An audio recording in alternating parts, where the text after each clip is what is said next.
I'm caught between senior leaders with competing priorities.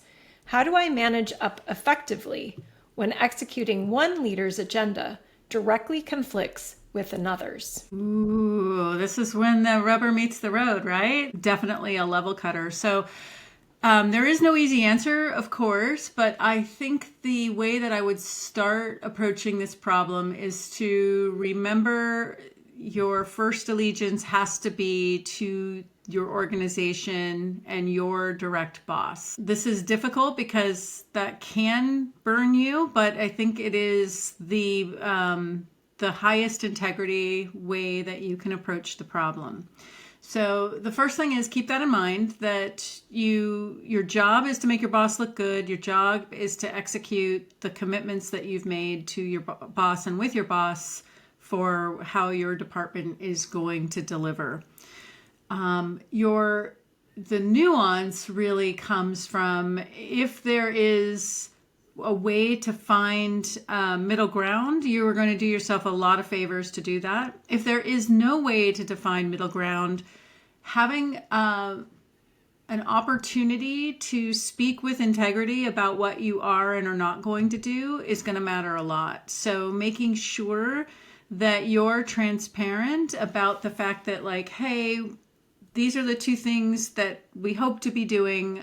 I'm not going to be able to be doing this one because I have made a commitment that I'm working on this one. Hopefully, by being able to step up with that transparency, you give some space for maybe the dysfunctional party leaders to have to talk about the things going on in the open, because oftentimes these are more beneath the surface kinds of things, and that's where it gets really difficult. So trying to keep yourself out of losing integrity, trying to keep yourself in a position of being clear and direct about what you are going to be able to do and what you're not going to be able to do, not to pick at scabs, but to at least make sure that you are both working with your own integrity and being clear about what is possible with your time and your energy, I think is probably the best thing you can do to help yourself feel good about what you are going to be able to do, what you're not going to be able to do.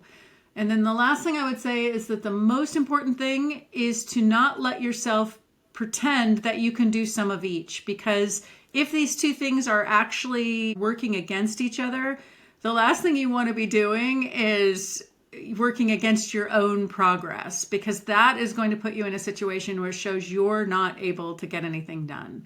So that's why it becomes important to choose and then to provide transparency so that you can at least manage to get something done, versus putting yourself in a position where you're waiting for this to settle and you end up getting nothing done. That's probably the worst of all choices. So I'd stay away from that one. Oh, that was a bundle of goodness there, Meg. Here she says, like, oh, I have nothing to say with this question, and then she just delivers all these drops of wisdom.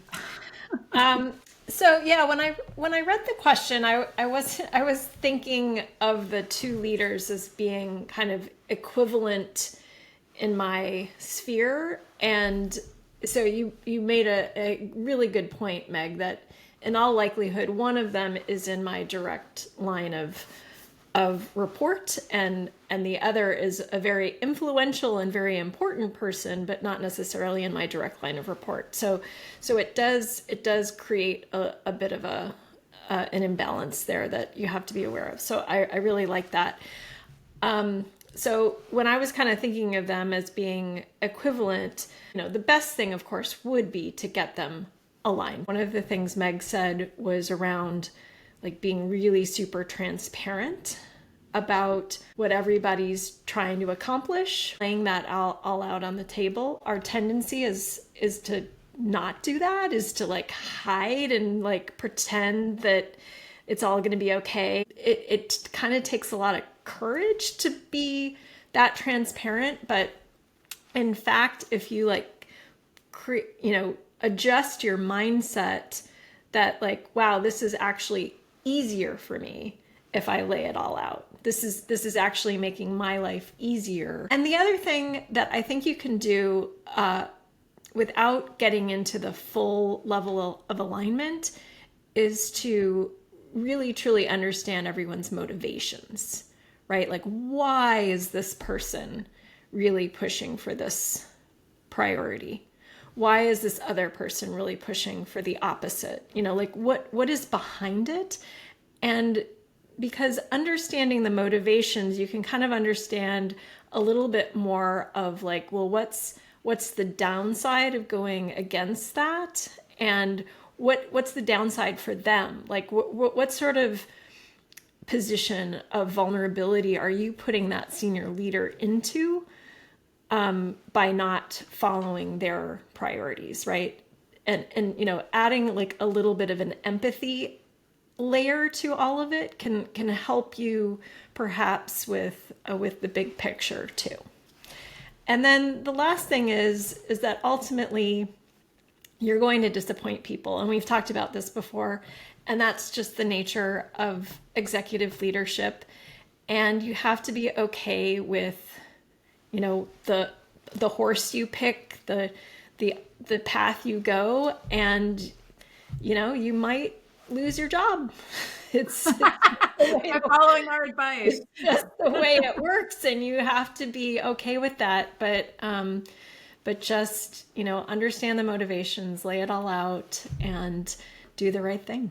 And I think that the key about the fact that you might lose your job is even more reason for speaking and acting with integrity, and making sure within the constraints that you were given, you got the most done that was possible, versus just allowing yourself to get frozen, because it's that getting frozen that then if the worst case happens and you are out looking for a job, you don't have the achievements to point to say, hey, these are the great accomplishments I managed to do in my time there. So don't let yourself become the victim of what is a problem you're not creating in the first place.